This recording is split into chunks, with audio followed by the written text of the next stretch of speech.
Hi everybody, I'm Mike Garska with SuccessToolChest.com and FindAMentor.com. I hope you're having a great day. Today, thank you for joining me for Help Me Communicate, where I help you become a better communicator.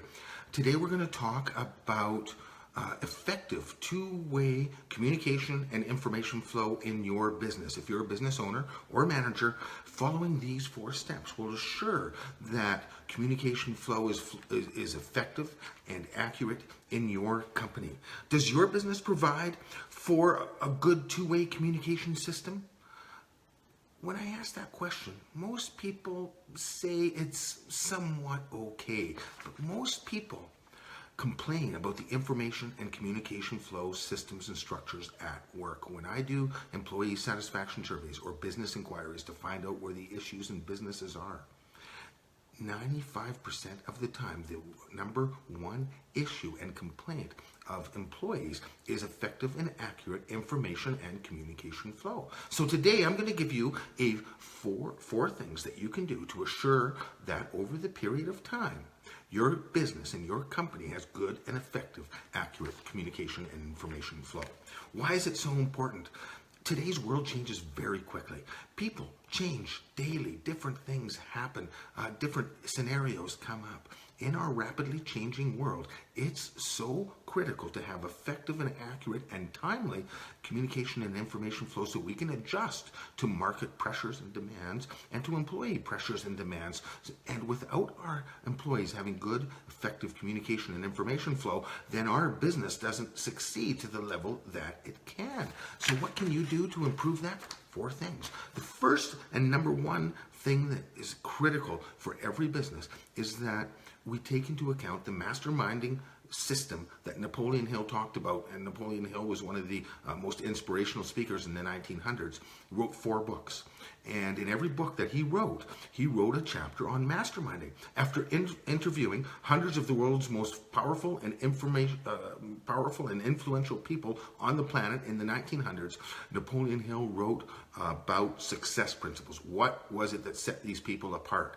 And in every book, like I said, he wrote a chapter on masterminding because most of the people that he interviewed attributed most of their success to the masterminding principle, which is when 2 or more minds come together for a common objective. A third invisible, intangible force likened to a third mind is created. Who doesn't want a third mind working for them or a third force? When we put together a team, we create that third force. So you have masterminding teams in your business working right now. Every department is a mastermind group. Your accounting department is a mastermind group. Your sales department is a mastermind group. Your production department is a mastermind group. Your senior management team is a mastermind group. So these are all mastermind groups. And what makes masterminding work effectively is the constant communication and information flow. So if you want your teams to work more effectively, make sure there's a structure for them to communicate. And to do that, you simply structure a meeting system for every department. Now, every department's different. Some departments need to meet once a day. Some departments need to meet once a week. Some every 2 weeks. Some once a month. Some once a quarter. It depends on the department, how big it is, how many people are involved, what all the duties and tasks are. But find that schedule that works for your department and make sure it happens. When I work with construction companies, they do daily toolbox talks. And they talk about productivity and safety. That's the agenda. Make sure there's a consistent agenda in your meeting schedule and your meeting system. So every department has an agenda that they follow. In your meetings, make sure that somebody's taking minutes. It keeps everybody accountable when things are recorded. So in your meeting system, set up the schedule that works for that department. Make sure that there's an agenda to follow. Make sure that somebody's taking minutes, and make sure that when action items come up, you assign them to somebody on the team in the meeting, and you get a date for when that action item is going to be complete.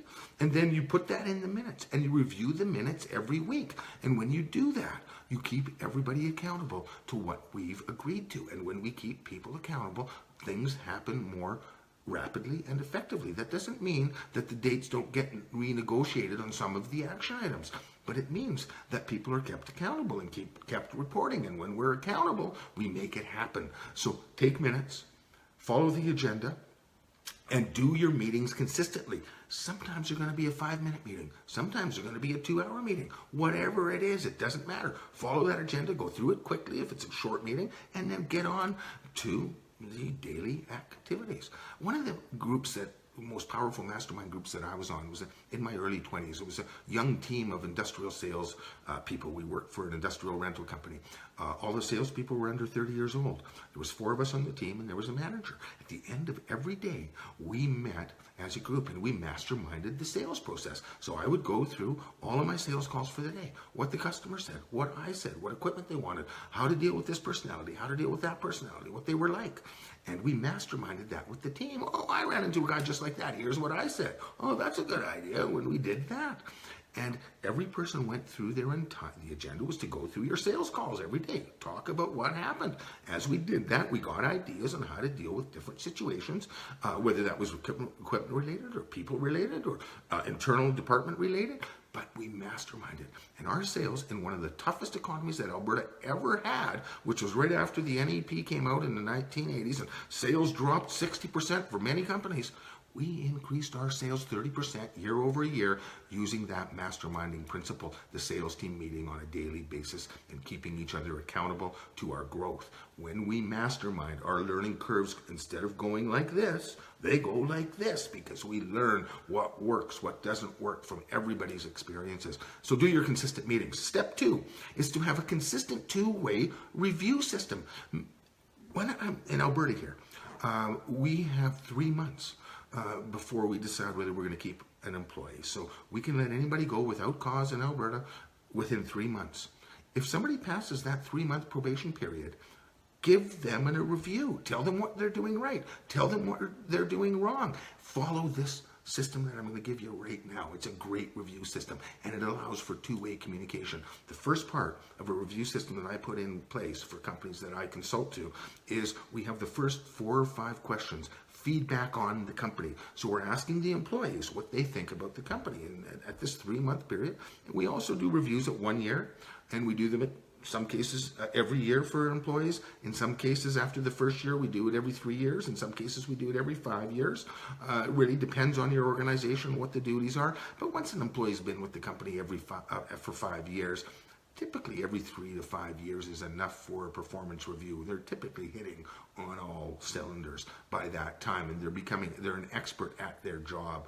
So as people are with the company longer, they need less reviews. Some people still like to do them every year. But the first 5 questions are feedback on the company, and they're anonymous. They go back only to the owners or the managers, certain managers of the company.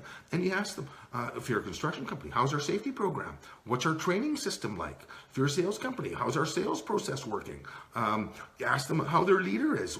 What could your leader do to improve their leadership skills or their communication skills? Put 5 questions into your employee review system that allows the employee to give feedback on the company's structure. That doesn't mean that you listened to every employee, but it means you get an idea for what the pulse of the work group is. And if there's patterns showing up that this one particular leader is always getting negative feedback, then that tells you that that leader needs some training or replacing, or they need a different team to work with that matches their personality. Excuse me. Those first 5 questions where you get feedback from the company is a critical part of the review process, and it structures into place a 2-way communication system. The second part of the review system, the way we work it effectively with the clients that I consult to, is we get the employee and we make up a review form for every department and every position in the company, depending on your company. And sometimes those forms can be used by 2 different positions, but we make up a review form for every person in the company. The first 5 questions are feedback on the company. That's for everybody. The next questions are particular to that person's job, and we get them to rate themselves: poor, fair, good, or excellent. We put it on an Excel spreadsheet, and poor, fair, good, or excellent is 1, 2, 3, or 4. We get them to rate themselves on all of the aspects of their job. Then we bring the manager in or their team leader in, and we have them rate them on those same aspects of the job. And when you do it in an Excel worksheet, by the end of the review, after the 10 or 15 or 20 questions, depending on the position, you get an average rating. And if there's a big difference in the number there, the employee's rating themselves super high and the manager's rating super low, there's a lot of expectations that need to be managed, or vice versa. The manager's rating the employee very high and they're rating themselves very low. Well, that person then needs some encouragement to show and be told that they're doing a good job. In that process of going through those ratings, a construction guy, we rate them on their equipment operating or their carpentry skills or their communication skills. All of those things should be part of the review process. How does the person handle conflict? How do they handle teamwork? Are they punctual? Are they attentive? Do they miss lots of work? You can rate them on all of those different aspects of their job. Is their paper flow good? Is their communications with other departments good? Whatever they need to do in their job, rate them. Get them to rate themselves. As you go through the rating system, and I mediate many reviews for key managers for companies. Having that third person in there helps for communication to continue to flow. It helps people feel safe. It helps people feel more accountable to their improvement because there's a witness. And so everybody's automatically a little bit more accountable when there's a third party. So it's a good idea to have an unbiased third party sit in on the review and kind of facilitate it. What do you think your rating is on this aspect? What does the manager think your rating is? If there's a difference, why is that difference there? Let's manage those expectations. So a good employee two-way review system also helps communication flow, and it gives you an opportunity to coach your employees in that review. So put in place a good, effective two-way communication review process and make it consistent. Everybody gets their reviews at 3 months, or everybody gets their reviews at 1 year, or 2 years, or 3 years, or whatever your system is, but make it consistent. Consistent meetings, consistent employee reviews. The third part to make sure that you have effective communication flow and information flow in your company and effective coaching systems is to do a department review once a year. And what I do with departments is we write down the things that they're responsible for. And remember that every department is responsible to customers of some sort, whether they're responsible to internal customers or external customers. Internal customers, an accounting department is responsible to the senior management team for giving them good financial reports. They're responsible to the sales team to give them good sales reports. They're responsible to the production team to give them good production facility reports. And so their customers are the internal departments. Are they giving good customer service? A purchasing department, their customers are actually suppliers. Are we paying suppliers on time? Are we doing our getting our 3 or 4 prices? But you rate each department on what they're responsible for. And the manager sits down and he gives, and sometimes it's good to have the manager and the assistant manager in on those department reviews, and then this 1 or 2 senior managers. I like to have 4 people. I think 4 is a magical number for masterminding. And when you're doing a department review, you're masterminding the process of the department to make it better. So if you have 2 senior managers and 2 department managers, assistant or a manager, and you're reviewing the different aspects that the department was responsible for, you get good communication and information flowing. You get good goal setting. You get good at becoming really good at servicing your customers. So an effective department review system that you do a minimum of once a year, and sometimes you do it 2 years. With construction companies, I recommend that we do a project review after every project is finished. Sometimes the projects are 6 months long, sometimes they're 2 months long, sometimes they're 2 years long. At the end of the projects, do a review. Rate all the different things. On a construction company, we review. How did the subtrades do? How did the communication flow? How did the safety go? How did we have enough people to complete the job? There's 15 or 20 questions you can ask about every department or every project that you can review. When I'm doing a construction company review, I bring in the superintendent and the project manager. And at the end of the review, I ask the project manager, what could have you done better? And then I ask the superintendent, what do you think the project manager could have done better? What's the one thing? And we finish every review off with the one thing that each person in the department could have done better. So again, it gets good two-way communication flowing. So put in a department or a project review system and make sure you do them consistently. The fourth step and final step of making sure that you have good information and communication flow in your company is to do fun events 2, 3, 4 times a year. Have a barbecue. Do a Christmas party. Take people out, a department out to an escape room, or bring in a facilitator to do a personality testing system, and everybody has fun in those things. We get some laughs going. And then when you get back to the office, there's a sense of fun that's built into each relationship. And having fun inserted into a business is a really important thing. So your 4 steps and if you put these 4 things in, your communication will could always be better. But if you put these 4 structures in place, you will assure that there is at least adequate communication and information flow in your business. You'll be able to see where your wins and challenges are. You'll be able to make adjustments for the rapidly changing world that we live in, and your business will flourish. And your employees will be happier because they will feel like they matter, that you care about what they think, because you're constantly within your system of reviews in departments and meetings and employee reviews and your fun events. You're asking them about what they think. And when people are asked about what they think about a system or a situation, they feel more important and they work harder for you. So put in those 4 systems and you will have adequate information and communication flow.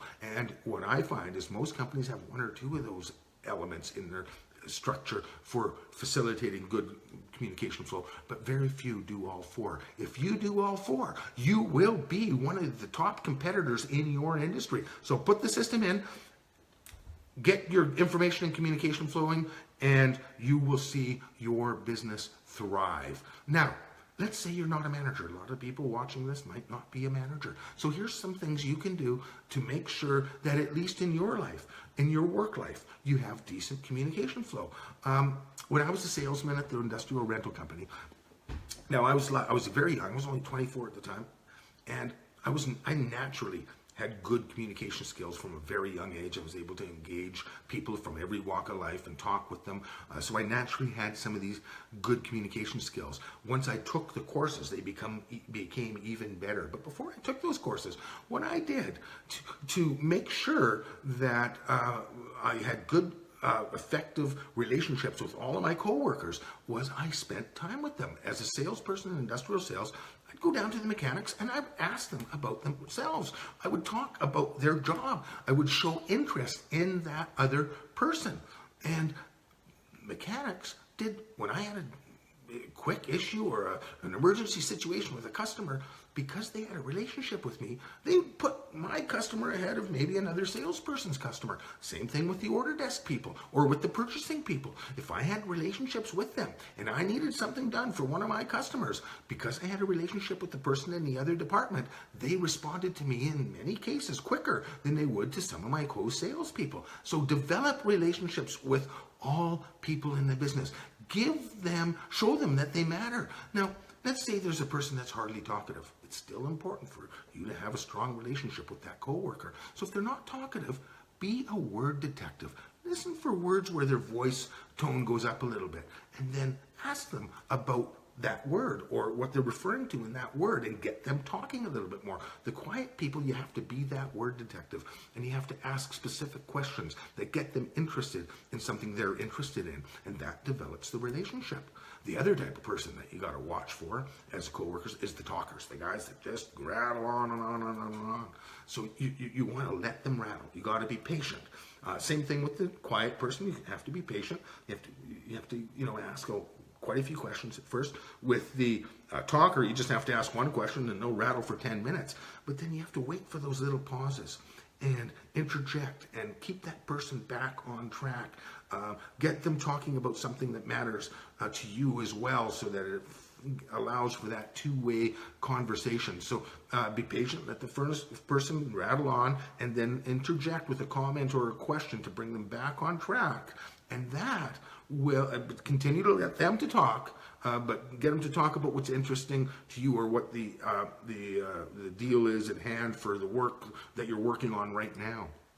But keep your coworkers engaged. If you're not a manager, if you have built strong relationships with all your coworkers, you will find that opportunity comes to you before it comes to your coworkers. Managers and owners look for the people that are good communicators. Your suppliers and your customers, as they come in and they recognize that you're a great communicator at the place you're working, they might offer you another job. So the better you get at being a good communicator, the more opportunity you will find comes to you in your work life. So engage your coworkers. That's what you can do if you're not a manager. Engage your co-manager or your other managers, even if they're in other departments. Develop relationships. Communicate with everybody. Go that extra mile. The number one rule to success is to go the extra mile. Go the extra mile in your communications with everybody. If you're a business owner or a manager, go the extra mile in getting that two-way communication flowing by putting in those 4 elements. Build a consistent review system, build a consistent meeting system, build a consistent department or project review system, and have some fun events.